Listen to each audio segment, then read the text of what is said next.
Thank you, Mayor. How's everybody doing? Something passing my cup. It's water in there, I promise.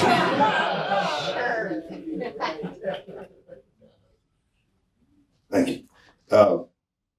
Notice I'm running around a little more frantic than usual. It's because we're shorthanded. Robbie's in Salt Lake City. And so I'm doing y'all can giggle, y'all can laugh. I mean, he's okay. So I'm doing the AV as well as getting this thing kicked off. But again, shout out to our sponsors. Thanks to Memphis Listening Lab for having us here, for partnering with us on this experience this year. Thanks, Mary and Leah, for being my rocks. But thank you, Robbie, as well. He's not here. Thank y'all for being here. Stereo Sessions was the third one of the season thus far this year. Who's been to everyone this season? Except one. Okay. Who's here for the first time? Great. Well, welcome. So this experience has been amazing over the past several years. We almost took 5 years of the station being here. This is one of our sort of flagship initiatives. You know, it's a seminar, it's a listening experience. It was really, I think, even more revolutionary for the time that we started it because we were pretty much in the pandemic, coming out of the pandemic. The idea of sitting together, listening to a record was novel for a lot of reasons. Listening to a record the way you might listen or go and see a film, you know, sitting next to someone you may not know and having discussions around it, this sort of thing. So this is also a first for tonight because I think this is the first time we've had someone back for a stereo session on a subsequent record after we've had them before. And so I won't belabor the introduction. I'll go ahead and introduce and welcome Reverend Charles Edward Hodges. Yeah.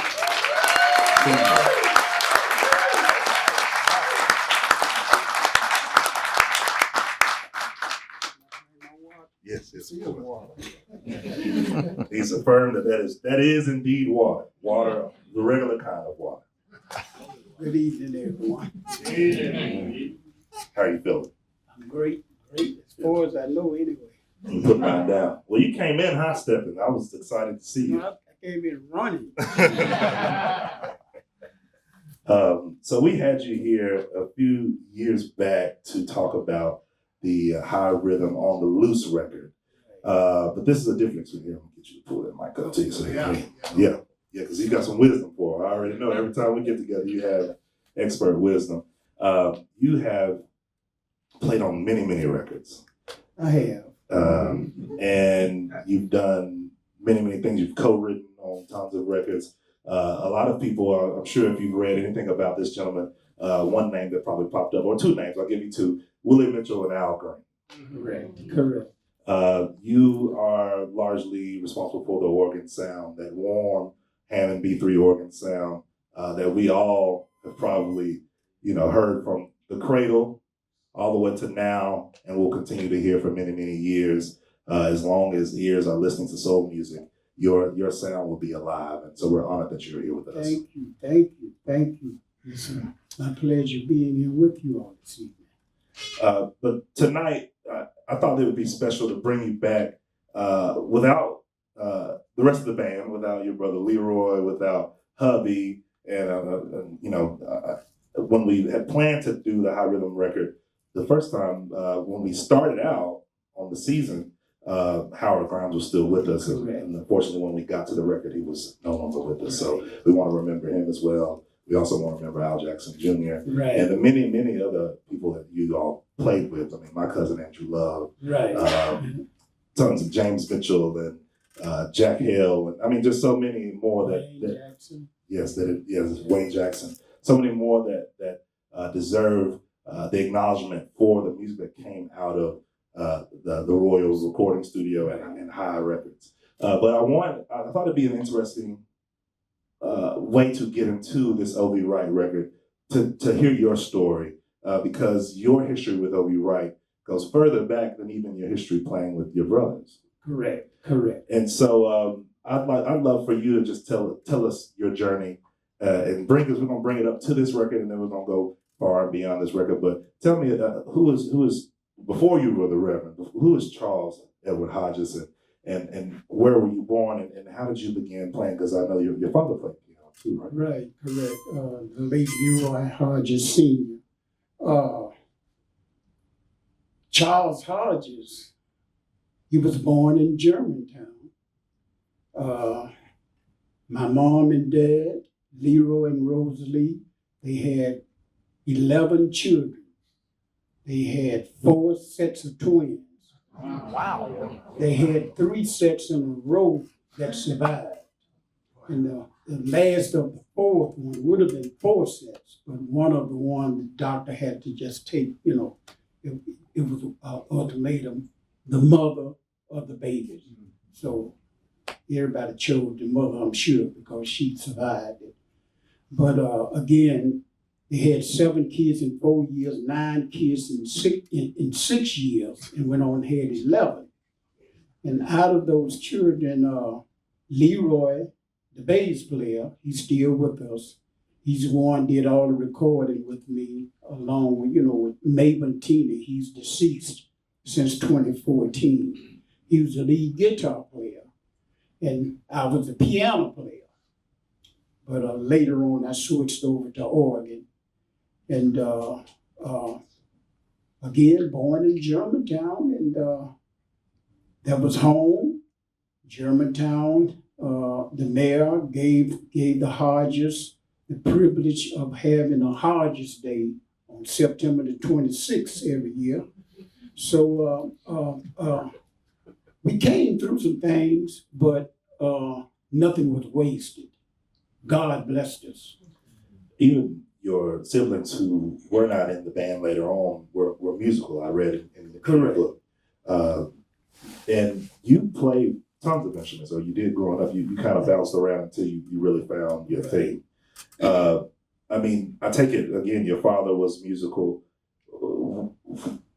What level of intention was that destiny for you to make sure that you grew to be a musician? With so much music in your home, was that something that you really took ownership of from a young age? I did.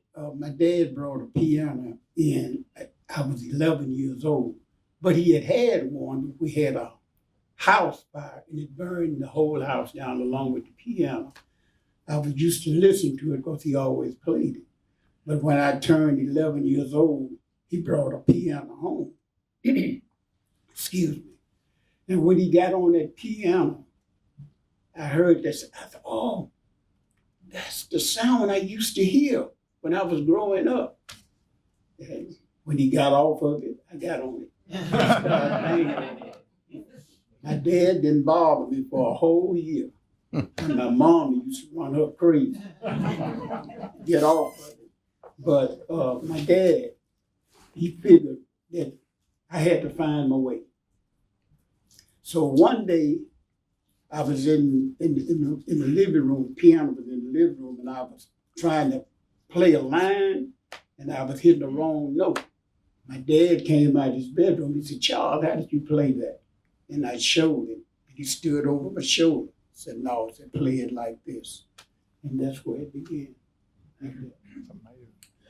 Now, it's interesting to me that you and your brothers kind of on different journeys as far as becoming professionals in music. I mean, amateur, professional, whichever the case. You played in several bands before you really locked in with your brothers. Your brothers kind of got caught in the Willie Mitchell orbit on their own, and you, some kind of way, ended up with O.B. Wright. Well, I know a bit of the story. I read it in different books, but we're going to hear from you tonight how y'all sort of got apart and came back together. Could you break down for me the different bands you played in as a young person with your friends? Yes, it was a group called the Style Setters. Mm-hmm. Leroy and Tina was playing with a group called the Impellers.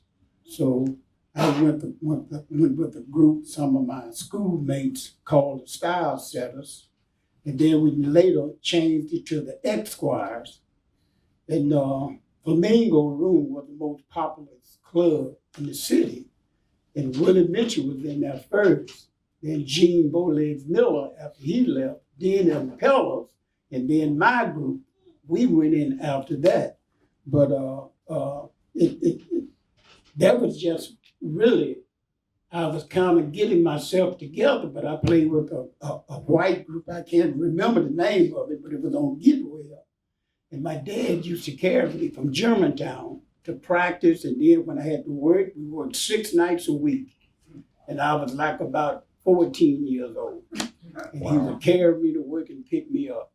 And so one day, I was in the 10th grade and I had heard a knock on the door. And some guys wanted to rehearse at the house. I was going to Mount Pilsco in Cordova. And there was a talent show coming up, and O.V. Wright was going to be the special guest. O.V. Wright went to Mount Pilsco as well. So we got some songs together.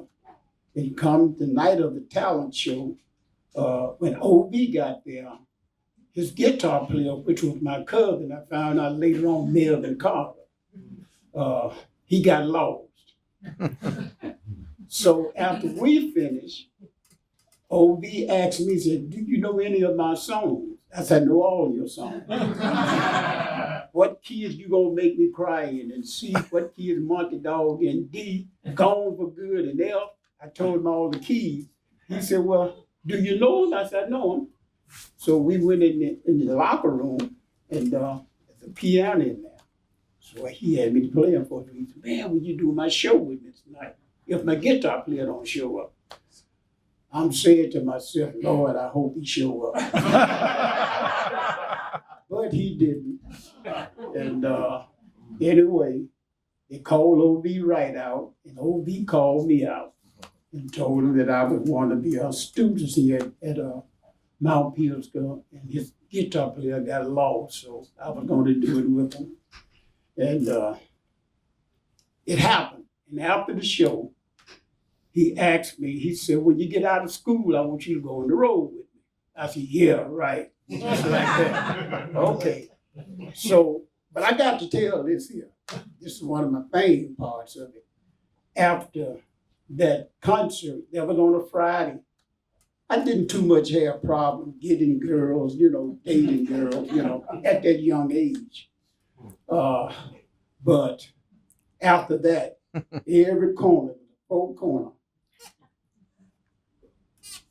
you walk one corner and I had another walk to the next corner. It was like that. And from that day to this day, those people are still my fans. They know everything about my history, my career. And Mount Pilsco was an unusual school because it was a highly spiritual school. Cersei Harris was the principal.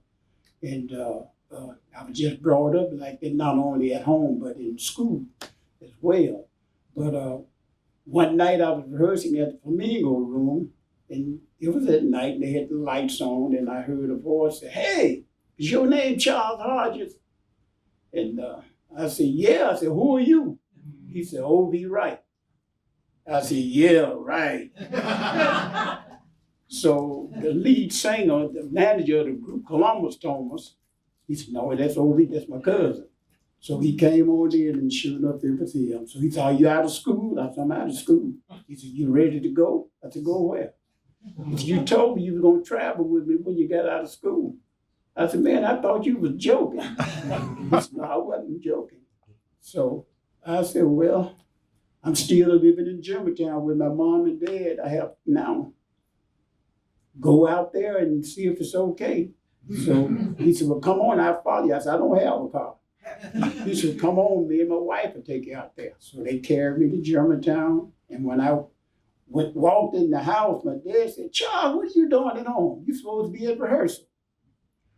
I said, I got scared then. My dad was strict. He did not play. And he took you at your word. If you told him something, he expected for you to do it. But anyway, I said, O.V. Wright brought me home. He won't ask you a question. He said, O.V. Wright. And my mom, she jumped this high and started hollering and screaming. So anyway, they come in, and I introduced him to O.V. So O.V. told him he wanted me to go on the road with him. And Dad said, well, you got to kind of watch me, kind of hot-headed. O.V. said, well, I'll take care of him. Dad said, well, if you don't mind you just send them home, just like that. So that's how I got with O.V. Wright. That was in '67, and I toured with him up until I got with Willie Mitchell. You know, I want to make sure that we take some time to try to qualify this time and this place and how big a star O.V. Wright was in this universe of Memphis and the surrounding areas and this region. Let me see if I could find a way for you. I wasn't there. I was born in 1993. My birthday's Monday, so we can have drink more water then. But I guess you were a big fan of Ray Charles when you first started playing the piano, right? Oh, definitely. So definitely, I went to see him a couple of times in Memphis. I was underage, around 16 or so, but the club owners knew me, from playing. So they would let me go into places like Hippodrome, different places. But they say, okay, you can't sit at the table. You're going to have to stay over here close to the bar. If the police come in, you're up here, So I agree with that. But I got to see a lot of the people like Ray Charles, Hank Crawford, some of the big people, Etta James. Matter of fact, I had an opportunity to perform with her. I was about 16 or 17 at a club called Paradise. Yeah, but like I said, I was blessed. I know this was my destiny, and God showed me it was, but a prophet is someone that it simply tells something that comes to pass. My 8th grade teacher was a prophet, and she told me that I was going to do this. I was going to travel around the world, meet people, and I wasn't going to be out of a dime unless I wanted to buy something. I couldn't see it at that time, but anyway, that did happen. Yeah. Can we in some way measure O.V. Wright's popularity? This is before, American Bandstand, or this is a guy that you may not have seen in many photographs of, but his voice was well known not only in this emerging genre of soul, but he was a big star in gospel. He was a big star in blues, and in some kind of way was able to cross over into all those realms, and people loved him more for it. I mean, could you explain it further? Yes, O.V. He started off singing gospel. He won a scholarship from Mount Pilsker. He went to what is this college? Russ College. He won a 4-year scholarship in music. And that's how he really got started. When he got out, he went with a company called Backbeat, Don Roby in Houston, Texas. That's where he did the recording with the Sunset Travelers. He was the lead singer with the Sunset Travelers. And his big song was on Jesus' program. That was a big hit. So after that, he went into the R&B field. And he cut You Gonna Make Me Cry. Did that on 8 Men and 4 Women, all those songs. But as far as me telling you, if you all never saw him perform, you all would probably sit in your seat and call me a lie. But I told it to Willie Mitchell, the late Willie Mitchell. I told it to Tina and Leroy, my brothers, what I had witnessed him doing down at a Mississippi State College. When we got there, it was raining. Ambulances, about 10 or 12 ambulances lined up beside the building. And I said, hey man, what are all these ambulances doing here? He said, you'll see. That's all he says, you'll see. And sure enough, Robert Parker, he had the record out barefoot. So O.V. didn't have a record at the time, you were #1 record.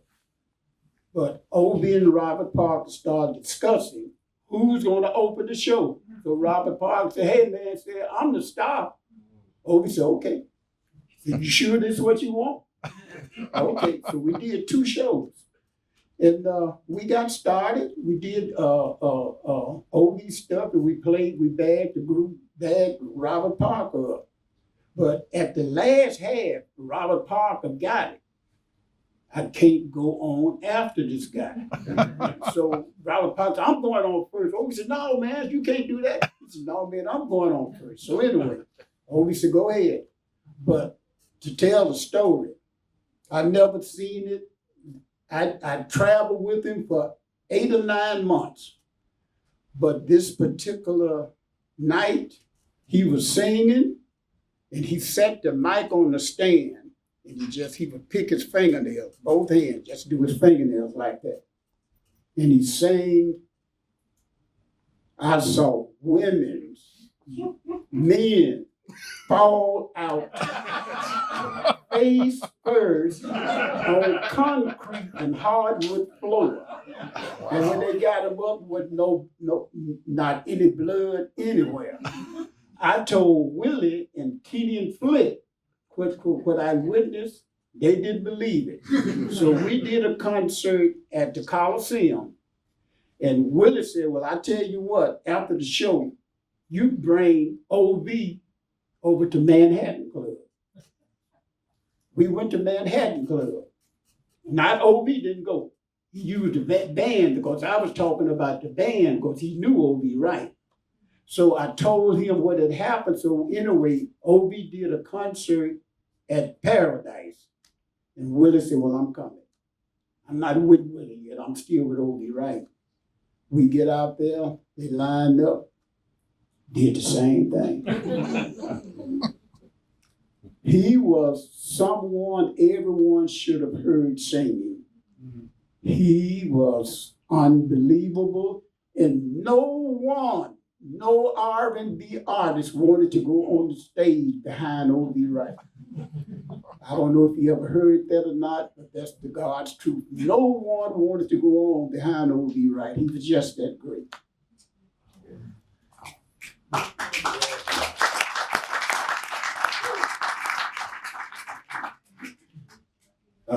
There was a name in there that I want to make sure that we don't pass over before we get into the record, and I want to get more of this conversation because the record's impeccable.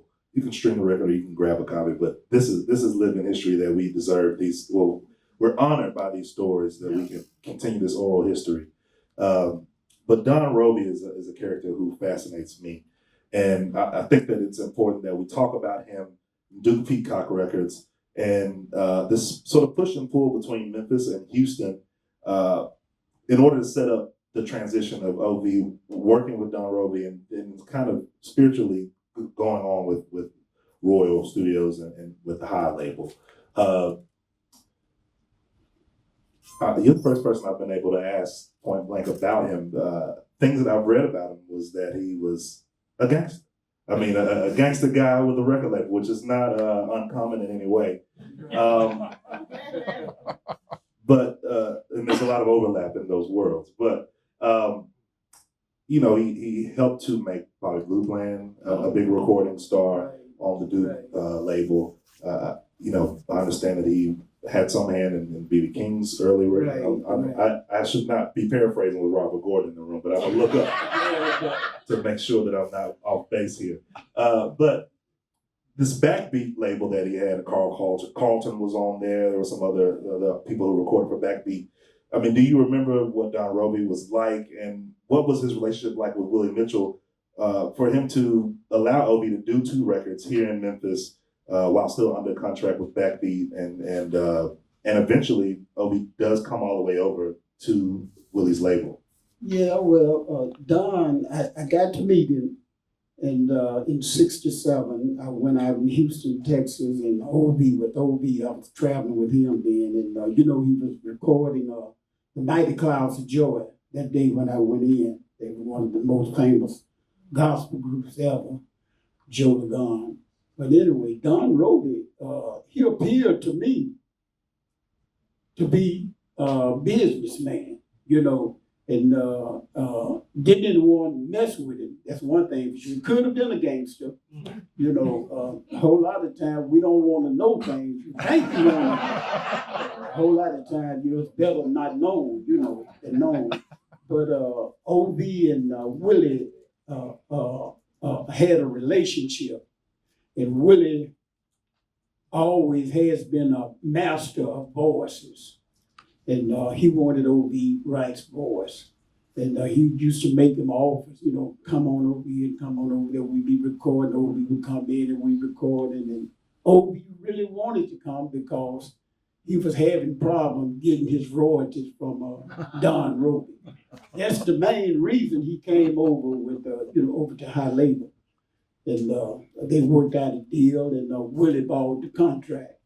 And when he bought the contract, he bought the catalog as well. So what we did, we recorded all the songs that Don Roby had recorded and pulled his in. So the records that was selling was the records that High Rhythm had recorded with Willie Mitchell on O.B. Wright up until, I started doing some writing with him, and we just moved on from there. It was tough for me to choose between this record, Memphis Unlimited, and Nickel and a Nail, which is the one that y'all did just prior, also produced by Willie Mitchell, still on the Backbeat label. Right. Do you have any thoughts about the differences between those two records, or any memories of that time period cutting, getting one reunited with your brothers through this partnership between Roby, Wright, and Mitchell, but just the energy of that kind of homecoming? Oh man, that was really super. I kind of remember that almost as if it was last night when we started recording. We started in the daytime, started recording some of the selections in the day, but Nickel and a Nail, we did that one at night. And we were just sitting there. We wanted to do something different, a little different from what Don Roby, because he used a lot of minors, all through the song. We figured with this voice, we're going to have to use some minor keys in order to get O.V. right, since he sang gospel. So we did that Nickel and a Nail, and it was a big record for him, and it was just, we just never looked back with him. I'll ask this last question, then we'll jump into it, because you mentioned Willie Mitchell as a master of voices, but this is pre Al Green's huge success. I believe he might have already been around, and it's after Willie was unable to really find success with taking Don Bryant off of stage and putting him on the record. Don Bryant, Mr. Rhythm, as they called him, was a huge success here locally on stage, a draw, an attraction. I mean, almost like Ringling Brothers. I mean, people wanted to see this man on stage, right. But unfortunately that did not necessarily translate to record. And as we know, it took several decades for him to be able to find his voice on record, which is the remarkable thing about his career. Yeah. So to this point, if I could push back on you, Willie Mitchell had not had a vocalist that he had great success with. Right. Was that in your mind at all? When People, when he got in People, Okay. But Don, we just couldn't. We had some records did good on sale, but never had any big hits. But Don, he didn't stop. He became a hell of a writer. Because Don had been with Willie Mitchell there since he was 12 years old, he and his brothers. Willie knew what he could do, but he just couldn't. He couldn't find anyone to write him anything to be, to do what he really needed done in order to keep the company going. So when we got Al Green, that was the key. And then they started coming in. We had a chance to sign Lil Milton, ZZ Hill, a whole bunch of the blues stars, but they were paying so much attention to Al Green at that time. They didn't want any parts of it. But along with Al Green, and the one that we did record, Detroit Emeralds, and so on, we recorded 26 gold and platinum rows consecutive in a row. And that really opened the door. And then we had people come in like Rod Stewart, Bob Skaggs. I had an opportunity to record with these people, Keith Richards of the Rolling Stones. I recorded him and many more. Marissa Edwards, I did her song, Paul Rodgers.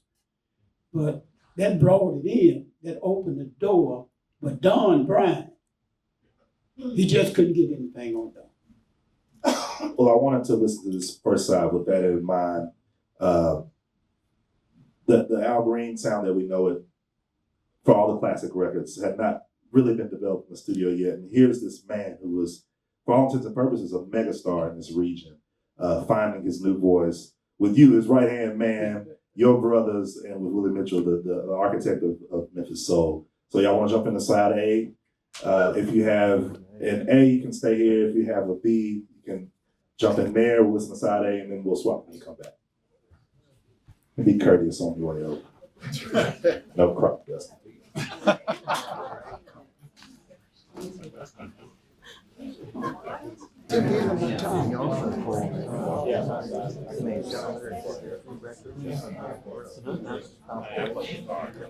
All right. What y'all think about side A? Feel good with it?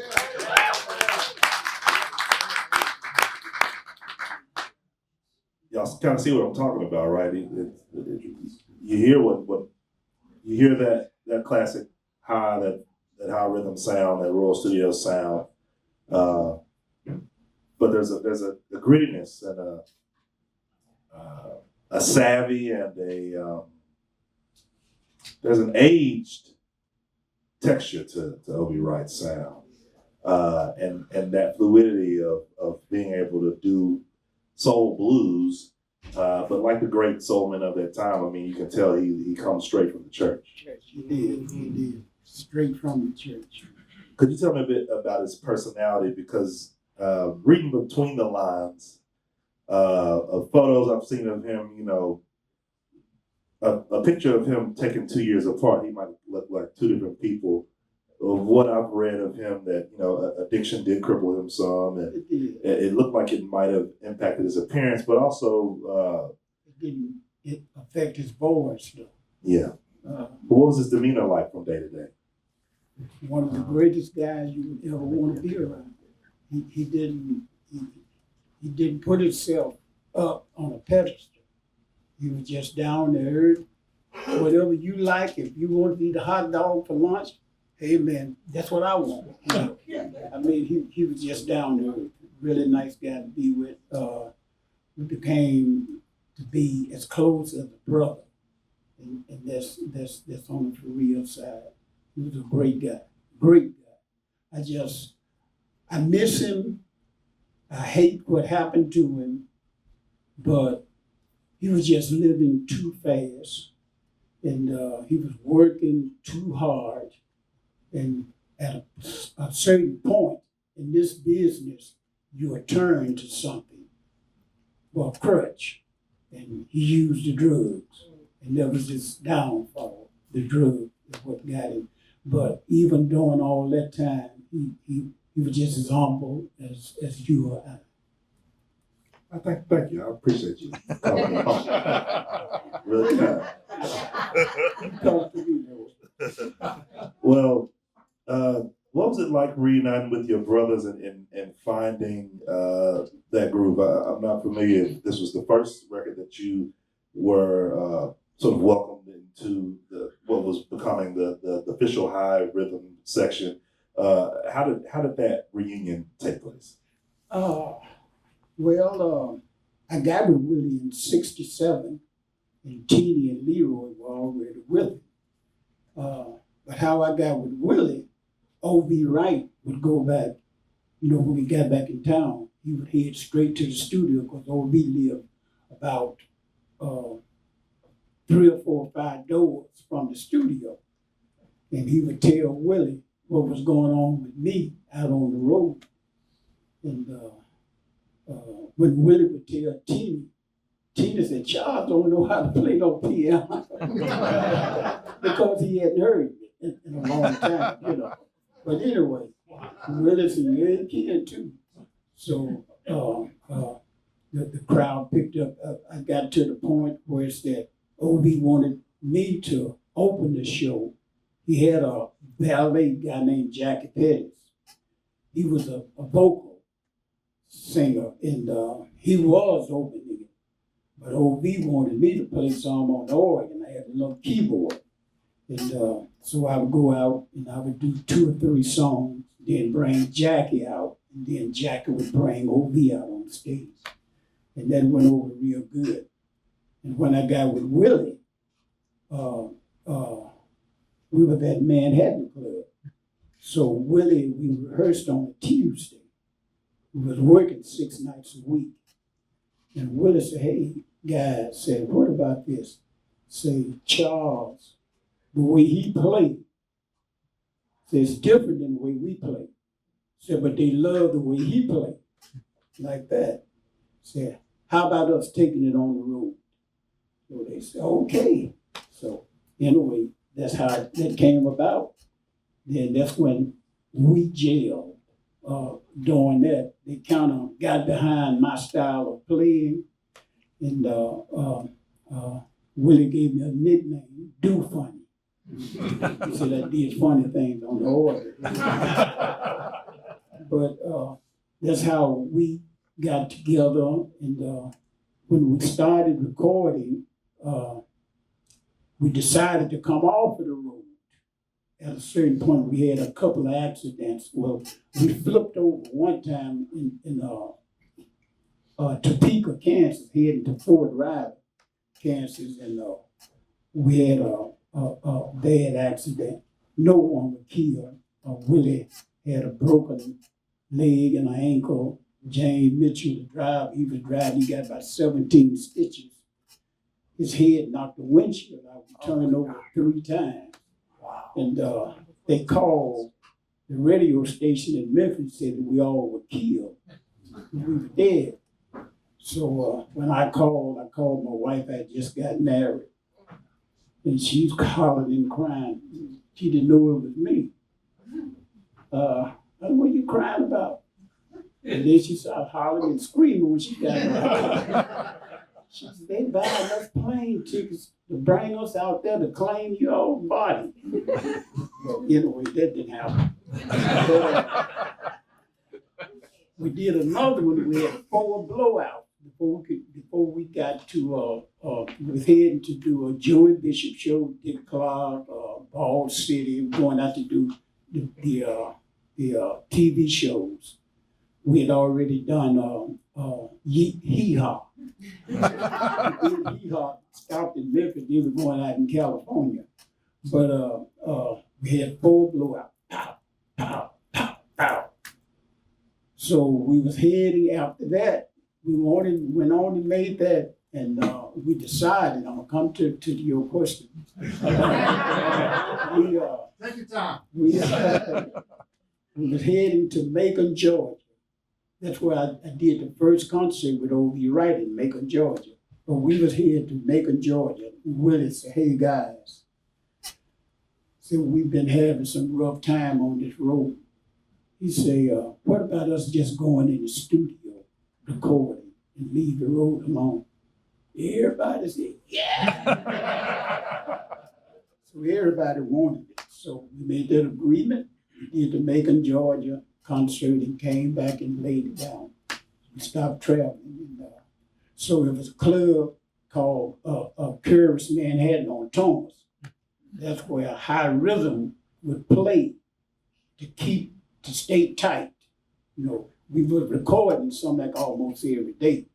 But on the weekend, we would go in there, we would try new things, and that's how we really, began to feel each other. I knew what the bass player was going to do. He knew what I was going to do. The guitar player knew what everyone was going to do, and the drummer, and that's how it all gelled.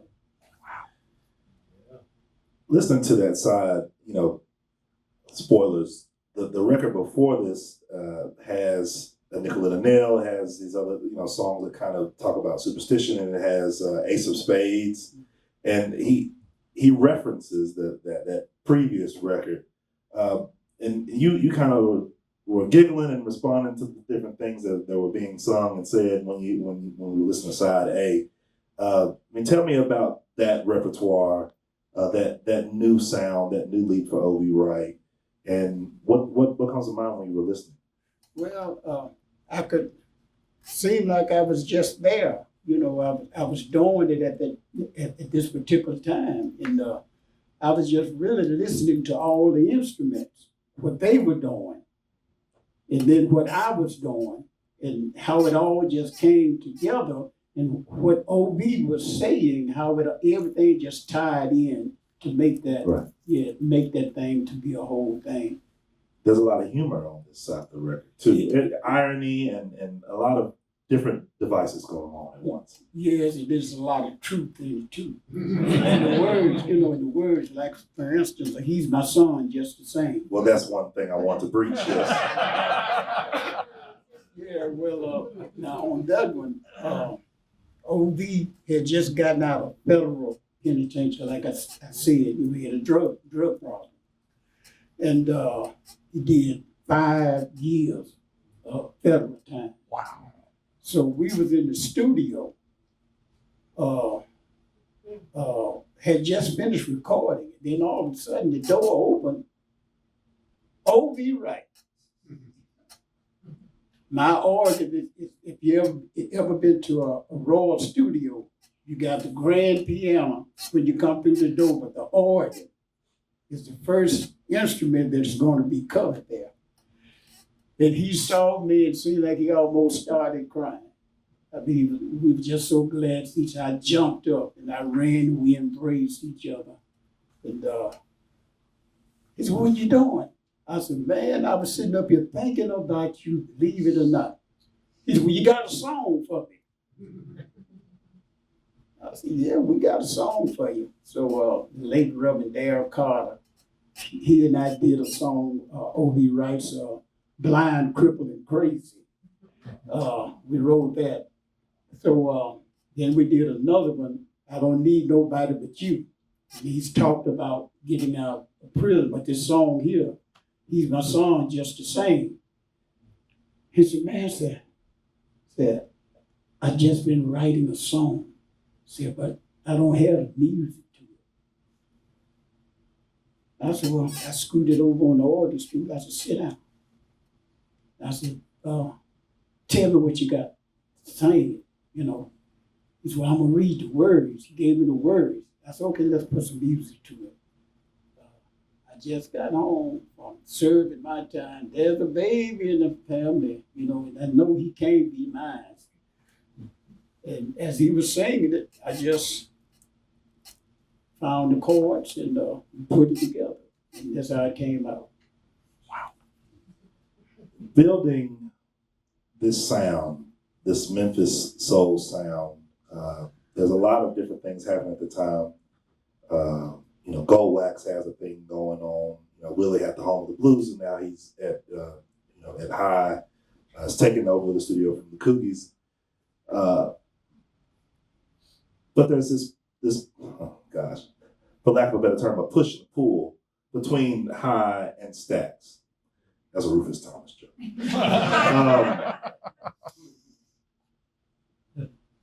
And a lot of things, a lot of ingredients that might go into Memphis soul. The horns, the backing vocals, the drum beat, which fortunately Al Jackson Jr. had an opportunity to play with both. But let's focus on the organ and let's talk about Booker T and the MGs, Booker T. Jones, and you and your brothers and that style and the repertoire. Were you paying much attention to what was going on over there? I know you did some work over there, but was there a competition? Was it friendly? Was it what do you make of that and how important it is to the recipe of Memphis soul, that organ and those two bands? Well, Booker T, he's the guy. But I was with Booker down in Austin, Texas a few years ago. at this South by Southwest festival. And you know, when you're doing something, you feel people are listening, but sometimes you're just really not aware who is listening and at the extent that they're listening. But Booker was on this thing along with High Rhythm, and Booker, we had a rehearsal before, the night before.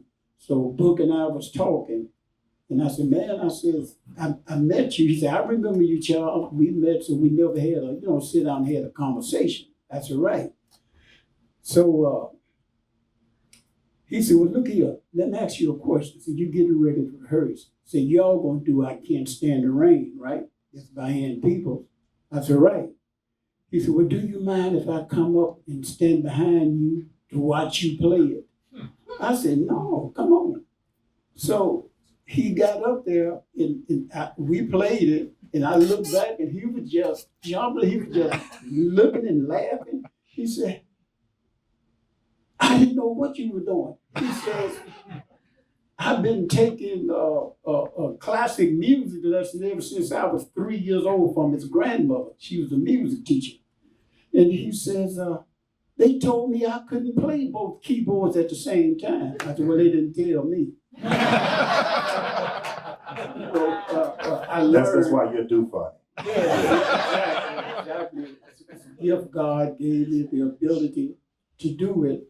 And so I asked him, he was coming up next. I said, do you mind if I watch you when you do Green Onion? He said, no, come on. I thought I knew how to play Green Onion. He played it. I said, oh, no, I don't know. This guy, man, I'm telling you, man, he's a master. He's a master. But get back to your story between High Records and Stax. One day we were in the studio, we were getting ready to record Al, and they found out we were getting ready to record Al Green. We looked up, everyone on the staff is in the studio.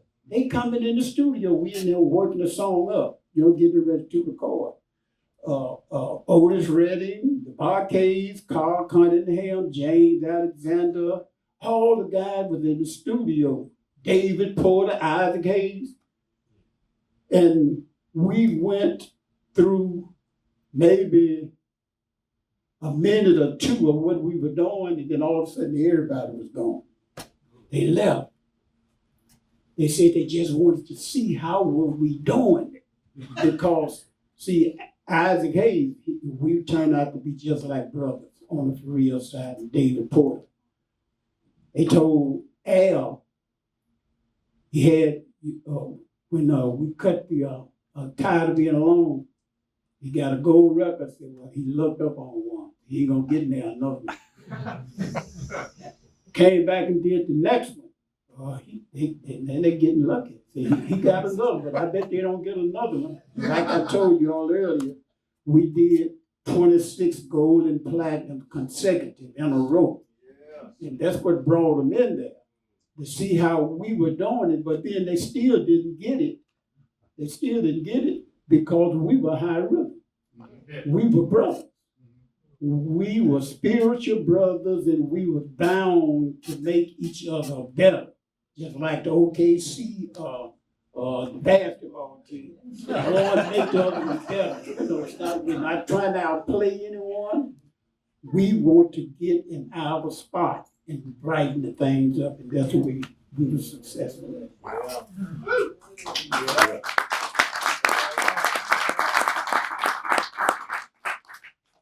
But I noticed one thing. There is a Stax record that all of y'all played on. Oh, yeah. Well, Jimmy McCrae. Yeah. Well, do you remember doing that record? Yeah. Well, yes. He came over to High first before he went over to Stax. And I cut so many records at Stax. I did the Soul Children, the Barcade, the Box Tops, did Little Milton Walk the Street, the Back Street and Cried. I did that album. I did Johnny Taylor with Al Jackson Jr., Running Out of Lies. Like I said, Rufus Thomas, Carla Thomas, and I did Shirley Brown, the Woman to Woman album. I recorded so much over there. So when we got to where we got the attention, we didn't only get the musicians' attention, we got the owner like Jim Stewart. He was sending for me. Al Jackson would come over, like we were recording the Detroit Emeralds. We recorded 6 golden platinum in a row on them. And excuse me. So Jim Stewart wanted me to come over and do some stuff with Johnny Taylor, and I did about 2 or 3 albums, along with him. And I did quite a bit of work on that stuff. I want to jump into this second side of the record because I don't want to hold everybody through the evening. And we definitely want to be good stewards and good neighbors to our friends down the hall here at Memphis Unlimited. Thanks for having us in this incredible facility.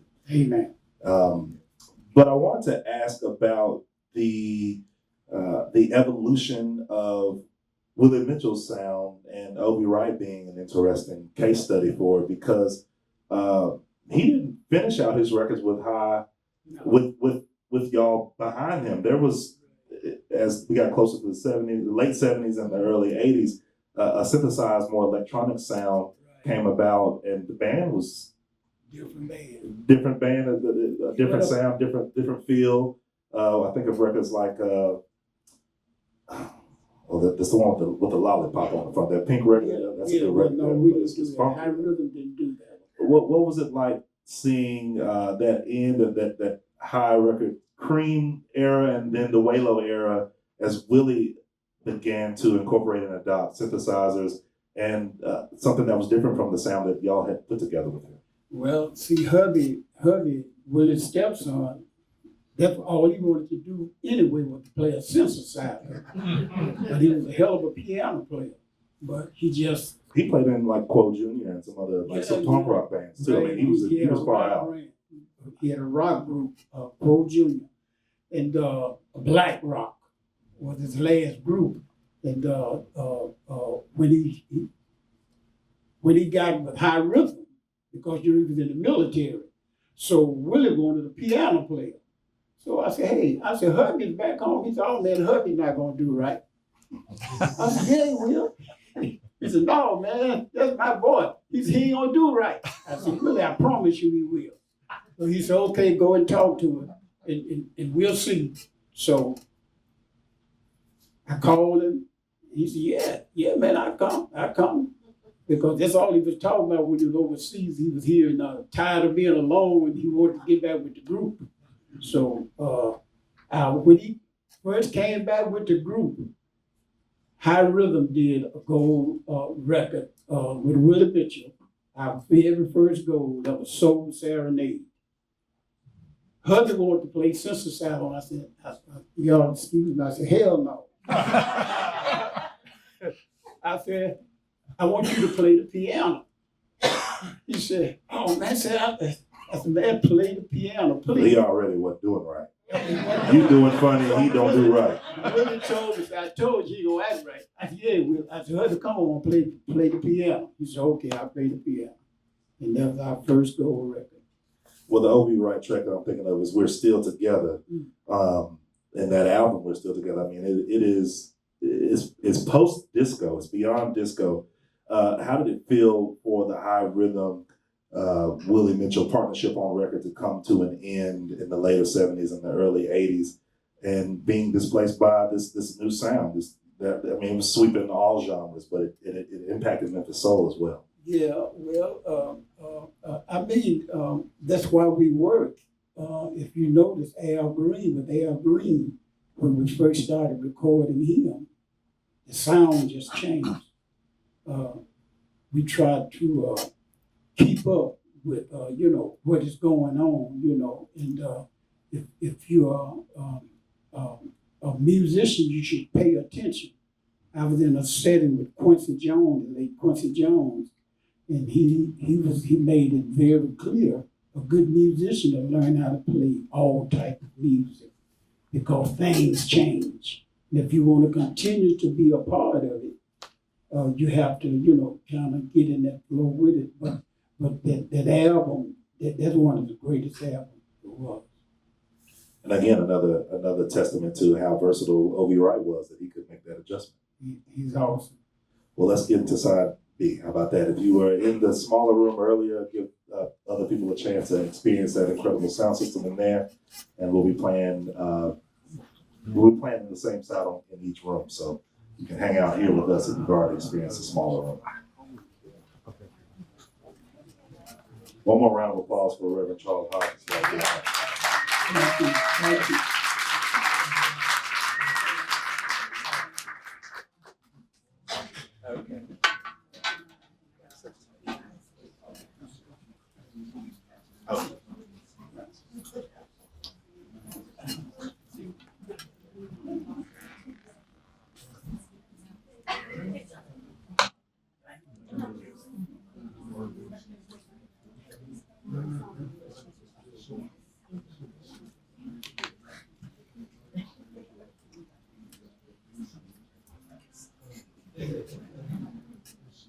Right, home stretch.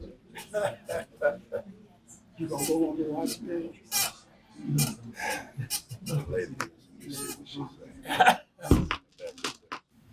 All right. I think we did. Thank you so much again for being here with us. You're welcome. Aren't you glad this was 6 a.m. instead of 6 p.m.? We'll be back on July 9th with the Masqueraders, incredible record produced by Isaac Hayes.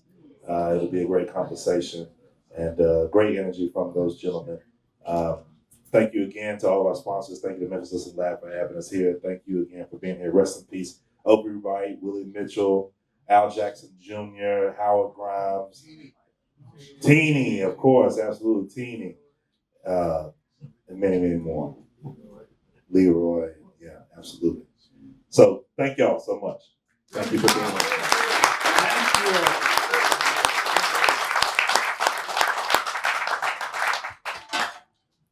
Happy birthday, JB, next week, right? Thank you.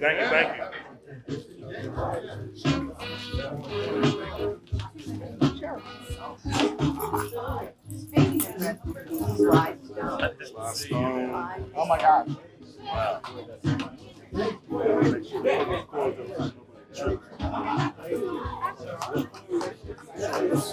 Yes.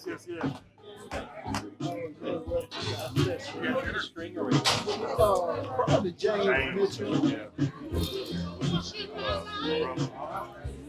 Thank you so much. Congrats to your son. I'll take it to y'all.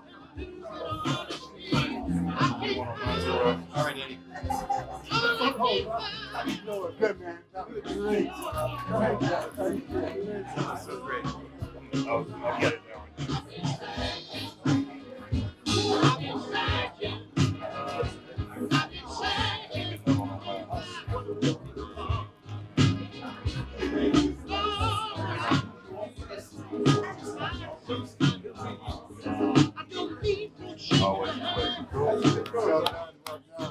We're gonna have Schooner in town.